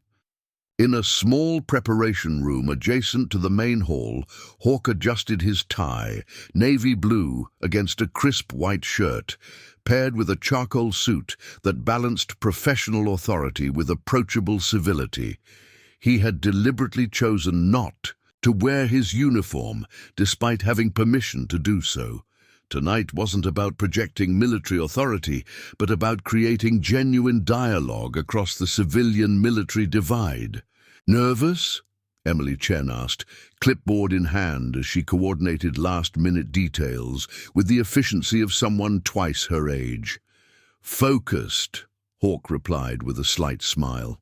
Public speaking still wasn't his natural habitat, but the weeks of preparation had given him confidence in both the format and the purpose of the evening's event. The panel had been carefully constructed to represent diverse military experiences, Alongside Hawk sat retired Navy Commander Sophia Reyes, who had served as a helicopter pilot before becoming a physician, Master Sergeant Darnell Washington, an Army Ranger with 4 combat deployments who now worked as a high school guidance counselor, and First Lieutenant Maria Alvarez, a Marine Corps logistics officer who had recently completed her active duty service and enrolled in Westridge's MBA program. Together, they represented different branches, ranks, backgrounds, and post-military paths. 2 minutes to start, the university's media coordinator announced, poking his head into the preparation room. Full house out there, plus the overflow rooms. Live stream already has over 3,000 viewers. Hawk nodded acknowledgement, mentally reviewing the key points he hoped to communicate during the discussion. This wasn't just a university event anymore. It had evolved into something with potentially broader impact, especially after several national veterans organizations had promoted it through their networks. "Ready?" Emily asked the panel as they prepared to enter the lecture hall. "Born ready," Master Sergeant Washington replied, with a confident grin that had likely reassured nervous young rangers before dangerous missions. As they filed onto the stage, the audience applauded respectfully. Hawk scanned the faces in the front rows: Dr. Harrington, the university president, Diana from Veterans Affairs, several faculty members he recognized from his classes, and, somewhat surprisingly, Tyler Brooks sitting alongside other Student Veterans Association volunteers, wearing a polo shirt with the SVA logo. Dr. Harrington welcomed the audience and introduced the moderator, Professor Elaine Montgomery from the Political Science Department, whose research focused on civil-military relations in democratic societies. With practiced skill, Professor Montgomery established the framework for the evening's discussion and introduced each panelist with relevant context about their service and current roles. "Major Harrison," she began once the introductions were complete, "you've recently been at the center of an incident that highlighted the very gap in understanding we're discussing tonight. Could you share your perspective on what that experience revealed about how military service is perceived on college campuses?" Hawk leaned slightly toward his microphone, meeting the expectant gazes of the audience with steady composure. "What happened that day wasn't unique," he began, his voice carrying clearly through the hall. "It was just unusually visible. Every day, veterans on campuses across the country navigate environments where their experiences are often misunderstood or undervalued. What struck me wasn't the mockery itself, that reflected ignorance rather than malice, but how quickly it transformed into genuine interest once context was provided." He gestured toward Tyler in the front row, not to embarrass him, but to acknowledge his presence. "One of the students involved in that incident is here tonight, volunteering with the Student Veterans Association. That evolution, from mockery to engagement, represents exactly the kind of transformation possible when we create space for understanding rather than simply reacting with outrage." Professor Montgomery nodded appreciatively at this framing. "Commander Reyes, from your perspective as both a military officer and physician, how does this gap in understanding affect veterans' transition to civilian environments?" The discussion flowed naturally from there, each panelist offering insights from their unique experiences while building upon each other's points. They addressed questions about post-traumatic stress, the challenges of translating military skills to civilian resumes, the isolation many veterans feel when surrounded by peers who cannot comprehend their service experiences, and the misconceptions civilians often hold about military personnel. When an audience member asked about the prosthetic leg incident specifically, Washington responded before Hawk needed to. "What most civilians don't understand," the Master Sergeant explained, "is that physical injuries are often the most visible but least defining aspects of military service. Major Harrison lost a leg, but that doesn't define who he is or what he can contribute. The real challenge isn't the prosthetic, It's finding purpose after leaving a profession where your daily actions had clear, often life-saving importance. Hawke nodded agreement. The prosthetic is just hardware, he added. The real adjustment is psychological and social, recalibrating your sense of identity and mission in environments where the values and priorities can feel fundamentally different from those in military service. As the discussion continued, Hawke noticed a shift in the audience's engagement, from polite attention to genuine absorption. Questions became more thoughtful, less based on stereotypes or assumptions. The conversation deepened as veterans in the audience began sharing their own experiences, creating a multi-layered dialogue that expanded beyond the official panel. Near the end of the scheduled time, Professor Montgomery directed a final question to Hawke. Major Harrison, you're in a unique position, still completing your academic program, while recently accepting a role with the Advanced Tactical Leadership Program to help bridge this civilian-military divide nationally. What do you see as the most critical first step in addressing this gap in understanding? Hawke considered his response carefully, aware that his answer would frame the conclusion of the evening's event. The most critical step is recognizing that this isn't just a veterans issue. It's a national resilience issue, he said. When less than 1% of the population serves in the military, but that 1% is responsible for implementing our most consequential national security decisions, the disconnect creates vulnerabilities that extend far beyond individual veterans' experiences.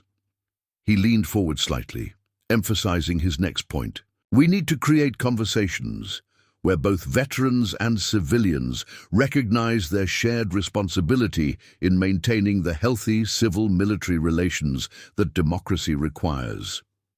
Veterans need to communicate their experiences without expectation of either hero worship or pity. Civilians need to engage with genuine curiosity rather than preconceptions based on movies or political narratives. Hawke gestured toward the diverse audience. This event is a model of what's possible, not a one-time panel discussion, but an ongoing dialogue that becomes part of the institutional culture. That's what we're building through the Advanced Tactical Leadership Program's civilian component, and what I hope Westridge University continues developing long after tonight's event concludes. The applause that followed suggested his message had resonated with the audience.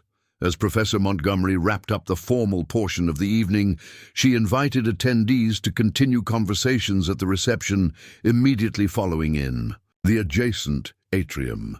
The reception transformed the evening from a structured panel to organic interaction, with audience members approaching the panelists individually and in small groups. Hawke found himself engaged in continuous conversation, fielding questions that ranged from policy implications to personal adjustments after his injury.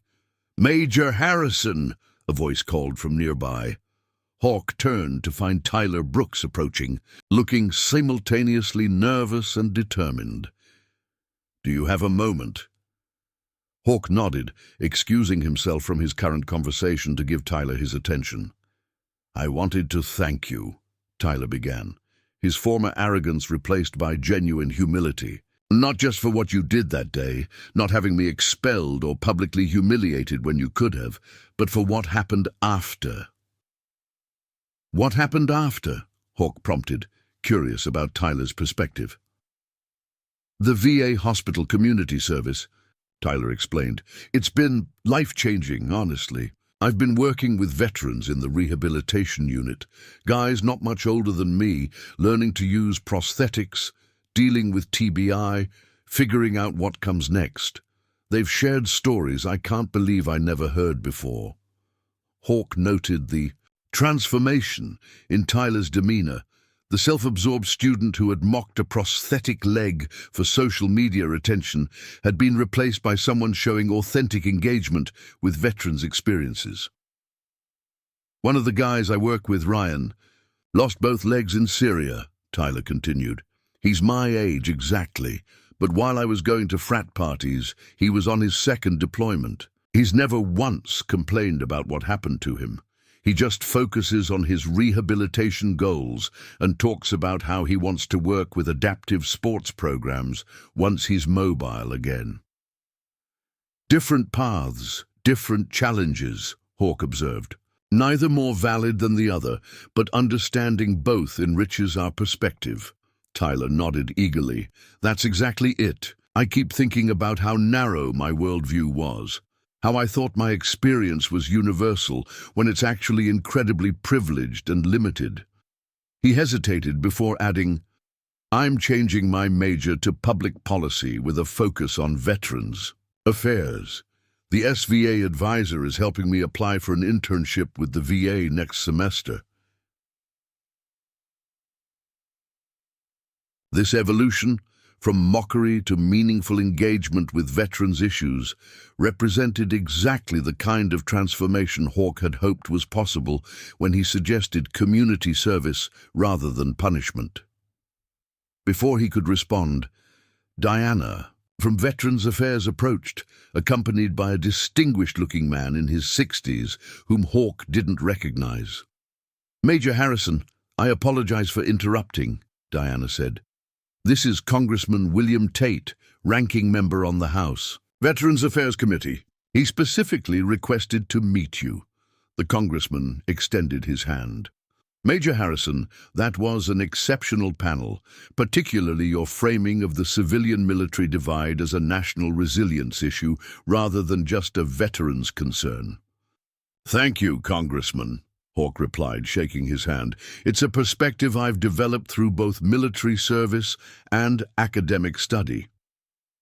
I understand you've accepted a position with the ATLP civilian component, Tate continued. My committee is very interested in that initiative. We're holding hearings next month on improving civil-military relations, particularly focusing on higher education's role. We'd like you to testify about both the university incident and the approaches you're developing through ATLP. The invitation to testify before Congress represented yet another expansion of Hawk's public role, a continuing evolution from the quiet professional identity he had maintained throughout his military career. But like the distinguished civilian, service medal and the ATLP position, it aligned with the emerging mission he had embraced, bridging the understanding gap between military and civilian sectors. I'd be honored to provide whatever insights might be helpful, Congressman, Hawk replied. As the reception continued around them, Dr. Harrington approached with Emily Chen and several key faculty members, eager to discuss institutionalizing the evening's momentum through curriculum development and ongoing programming. The university president had clearly recognized both the educational value and the public relations benefits of positioning Westridge as a leader in addressing civil-military understanding. Major Harrison, Dr. Harrington began enthusiastically, tonight exceeded all expectations. The feedback has been extraordinary. Students are already asking when the next event will be held. Emily nodded agreement. The SVA inbox is flooded with messages. 3 academic departments have requested follow-up discussions for their specific disciplines.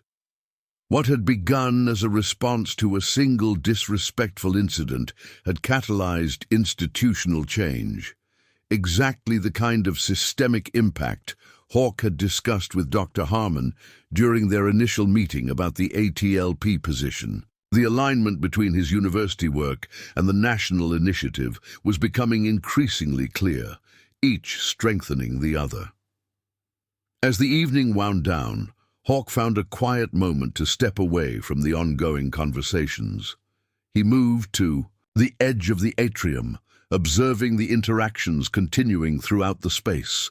Veterans and civilians engaged in genuine dialogue, students asking thoughtful questions of the other panelists, faculty members discussing potential curriculum, integration with Diana and her Veterans Affairs colleagues. Master Sergeant Washington approached, handing Hawk a bottle of water. Quite a turnout, he remarked, surveying the scene. Lot different from when I started college after my first enlistment. Back then, most professors didn't even acknowledge military experience as relevant to anything academic. Progress, Hawke agreed, though still a long way to go. Washington nodded. Always is. But nights like this, they move the needle. 1. He studied Hawke with the perceptive gaze of a senior NCO accustomed to reading his troops' states of mind. You're settling into this new role. Different kind of mission, but still mission-focused. The observation was accurate, despite his initial reservations about stepping into more public positions. Hawke had found that approaching these new responsibilities with the same mission-oriented mindset that had guided his military service provided both purpose and framework. The objectives were different, the tactics unfamiliar, but the underlying approach remained consistent. Identify the goal, develop the strategy, execute with precision and adaptability. Different terrain, same principles, Hawke acknowledged. That's the secret most civilians never learn about veterans, Washington said thoughtfully. It's not the specific skills that make us valuable. It's the approach to challenges, the resilience, the mission focus, the ability to adapt to changing conditions while maintaining core purpose. As they spoke, Hawke noticed Emily approaching, with purpose in her stride, tablet in hand. Major Harrison, I just received an email you should see immediately, she said, her expression suggesting significant news. She handed him the tablet, displaying an email from Dr. Harmon at ATLP. The message was brief but consequential. Major Harrison, the President has approved the Civil-Military Understanding Initiative as a national priority program, with ATLP's civilian component as the coordinating entity. Funding secured for 5 years. Your role as Deputy Director confirmed, effective upon completion of your degree requirements. White House announcement scheduled for next month. Please confirm availability. For planning meeting in D.C. next week. Eleanor Harmon, Ph.D. Director, ATLP Civilian Component. The implications were substantial. Presidential endorsement transformed the initiative from a promising program to a national priority with secured resources and high-level visibility. What had begun as a response to an incident on a university campus had accelerated into a coordinated national effort to address the civilian-military divide. Good news, Washington asked, noting Hawke's expression. Momentum, Hawke replied, sharing the email's content. The initiative just received presidential approval. Washington whistled softly. From campus confrontation to White House initiative in 6 weeks. That's what happens when the right person is in position, when opportunity presents itself. Emily's eyes widened as she processed the implications. This is huge for the university too. Westridge will be seen as the incubator for a presidential initiative. As they discussed the development, Hawke's phone buzzed with a text message. From Rivera, Coleman says, congratulations. Your cover as a quiet professional is officially blown. Team drinks when you're in D.C. next week. Non-negotiable. The message drew a rare, full smile from Hawke. His former team's support had remained constant throughout this unexpected evolution in his post-military career. Their understanding of his new mission as complete as their backing had been during combat operations. Something amusing? Emily asked, noticing his expression. Just confirmation that some bonds remain unchanged regardless of circumstances, Hawke replied. As the reception finally concluded and attendees began departing, Professor Montgomery approached Hawke with a thoughtful expression.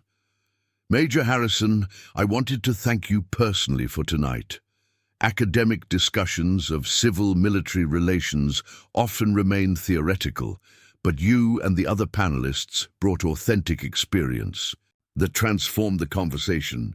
The university created the space for that conversation, Hawke acknowledged. That's the first essential step, creating environments where both veterans and civilians feel their perspectives are valued. Montgomery nodded agreement.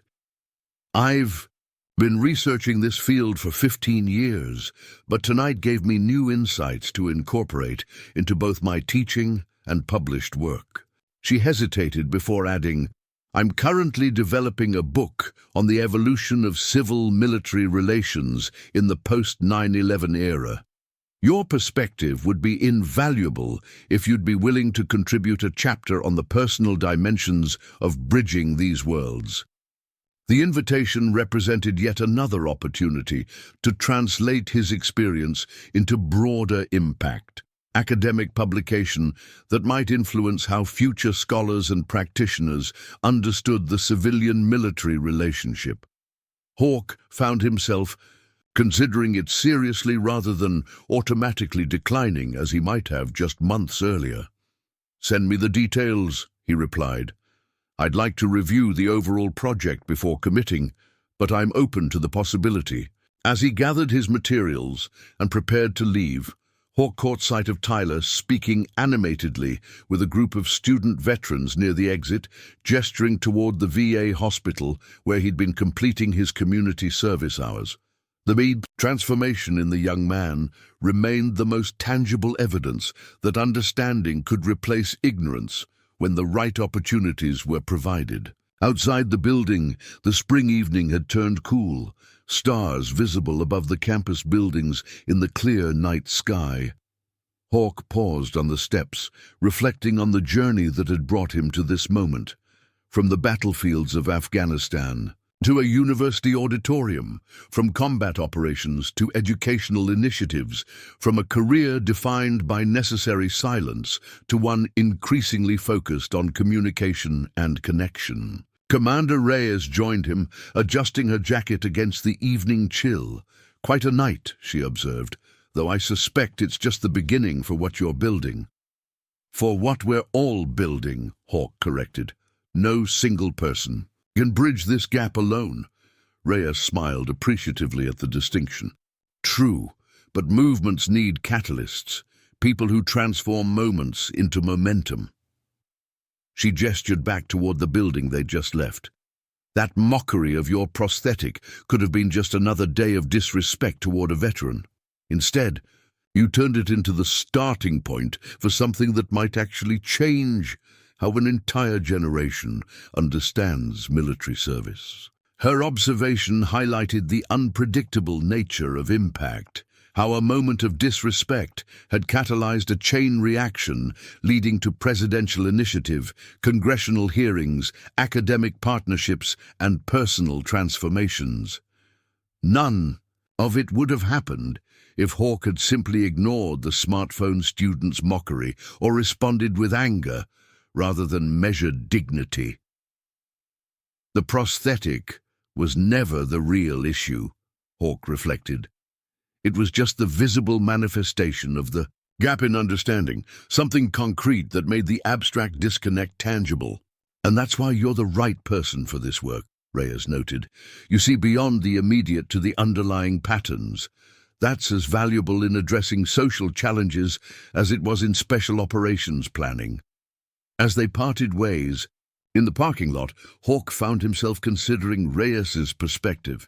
The skills that had made him effective as a special forces officer, strategic thinking, adaptation to changing conditions, focusing on mission objectives while maintaining awareness of broader context, were indeed proving applicable to this new arena, different terrain as he had told Washington earlier, but the same principles. Driving home, Hawke's mind mapped connections between the various elements now aligning, the university panel discussion and curriculum development, the ATLP civilian component with its newly secured presidential backing, the congressional hearings on civil-military relations, the proposed academic book chapter, and most importantly, the individual transformations exemplified by Tyler's evolution from mocker to advocate. In the tactical operations he had led, success often depended on synchronizing multiple elements: intelligence, firepower, movement, communication, toward a common objective. This emerging initiative required similar synchronization, though the elements were institutional rather than operational, and the objective was understanding rather than dominance. Arriving at his apartment, Hawk found an envelope that had been slipped under his door, military stationery with the Special Forces insignia embossed in the corner. Inside was a handwritten note from Colonel Coleman. "James, news travels fast. Presidential backing for your initiative represents validation of what I've always known. Your greatest contributions would come after uniform, not during it. The quiet professional has found his voice, and that voice is reshaping how civilians understand the military and how veterans engage with society. Remember that leadership isn't about position or authority, but about influence and impact. You're now influencing at a level few achieve in either military or civilian sectors. Proud to have served with you, even prouder to see what you're building now. Coleman." The colonel's words carried weight that transcended mere encouragement. They represented recognition from a leader Hawk had respected throughout his military career that this new path was not a deviation from his service, but an extension of it in a different form. Hawk placed the note on his desk beside the folder containing his ATLP appointment and the Distinguished Civilian Service Medal citation. Together, these items charted the unexpected trajectory that had emerged from what might have remained an isolated incident of disrespect on a university campus. His phone buzzed with an incoming email, the congressman's office confirming details for the upcoming committee hearings. Another buzz followed immediately. Dr. Harmon with logistical information for the Washington meetings. A third notification arrived from Emily, final attendance numbers for the evening's event, with a note that the university president had already approved funding for a monthly series continuing the dialogue they had begun. Momentum indeed. As Hawk prepared for bed, his thoughts returned to the moment in the courtyard weeks earlier when college students had laughed at his prosthetic leg. At the time, it had seemed merely disrespectful, ignorant young people mocking something they didn't understand. Now, with perspective, he recognized it had been something else entirely, a catalyst that revealed both a problem and an opportunity. The mockery itself had meant nothing. His response, maintaining dignity while creating space for education rather than punishment, had meant everything. That response had resonated because it reflected values transcending both military and civilian contexts: respect, integrity, perspective, and the fundamental belief that understanding could replace ignorance when the right opportunities were provided. Tomorrow would bring new challenges in building these bridges: congressional testimony to prepare, curriculum to develop, initiatives to coordinate. But tonight, Hawk recognized that he had found a new mission as meaningful as any he had undertaken. In uniform, translating between worlds that needed to understand each other for the nation's continued strength and resilience. His prosthetic leg rested beside the bed, the titanium and carbon fiber components gleaming faintly in the dim light. No longer a target for mockery, but a symbol of the visible and invisible sacrifices that connected those who served with the society they protected. The bridge between those worlds wouldn't build itself, but brick by brick, conversation by conversation, initiative by initiative, understanding could replace ignorance, respect could replace mockery, and connections could strengthen where divisions had grown. It was a mission worthy of his full commitment, not despite his military background, but because of it. Different terrain, same principles, a new deployment with purpose just as clear as any he had undertaken in uniform. Hawk closed his eyes, mission parameters clear in his mind. Tomorrow's objectives identified, strategy developing. The quiet professional had found his voice, and that voice would help others find theirs in the continuing dialogue between those who served and the nation they had sworn to protect. Up next, you've got two more standout stories right on your screen. If this one hit the mark, you won't want to pass these up. Just click and check them out, and don't forget to subscribe. And turn on the notification bell so you don't miss any upload from us.